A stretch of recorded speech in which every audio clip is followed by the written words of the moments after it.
First, you're going to log into THD. Here you're going to see that it says prod. That means we're in the real-time version. If we were to do a training, it might be important to have dev instead of prod, which would be in our test site.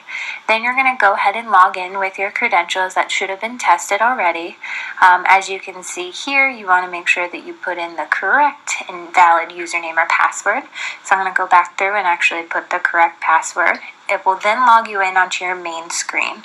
As you can see here, the most important thing is to set the semester to make sure you're in the right term. So we want to make sure that we're in spring 2015-2016. This is going to allow us to see information as it stands for this semester. Next, you're going to want to look up to see how we can go ahead and find what spaces are available. We're going to go to reports. Then you're going to go down to 2015 to 2016 in-hall staff reports. There's already going to be a report that is saved with the criteria that you're going to need, and it's going to be called the 2015 to 2016 Available Rooms Report. This is going to show all the vacancies that we have on campus and any notes about those vacancies that might be important. So go ahead and pull this screen over so that way you're able to see all the options that are listed.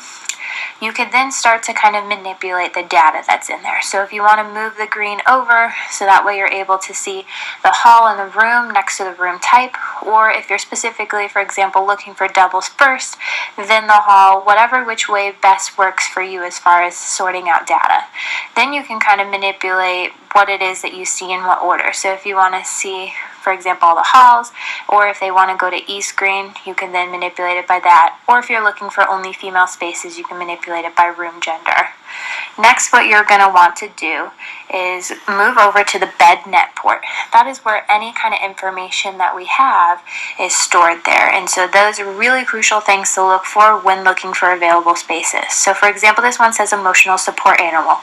As an ARD seeing this, it might prompt you to ask the question about any allergies to pets to ensure that if they do select into that space, that they're aware of the current living condition and what they're signing to agree to move into.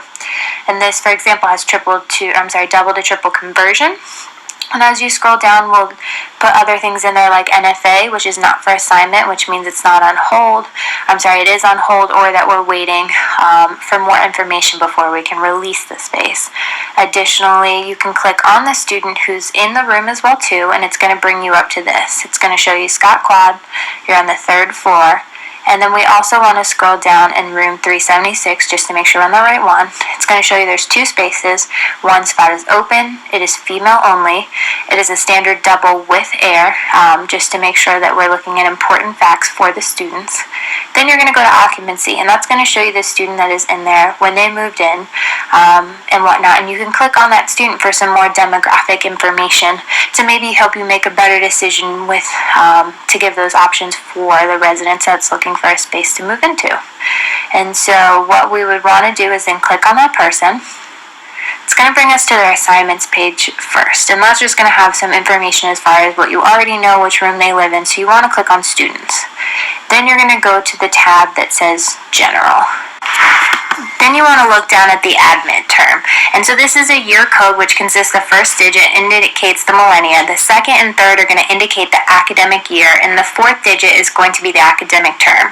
So for example, this 2161 means that they started in fall of 2015, which would indicate that they are a first-year student.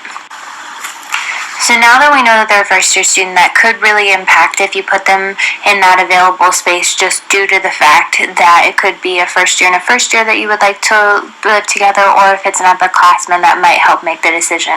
It also has their preferred name, so that way if they do want to reach out to talk to somebody, they are able to know what the student would prefer to be called.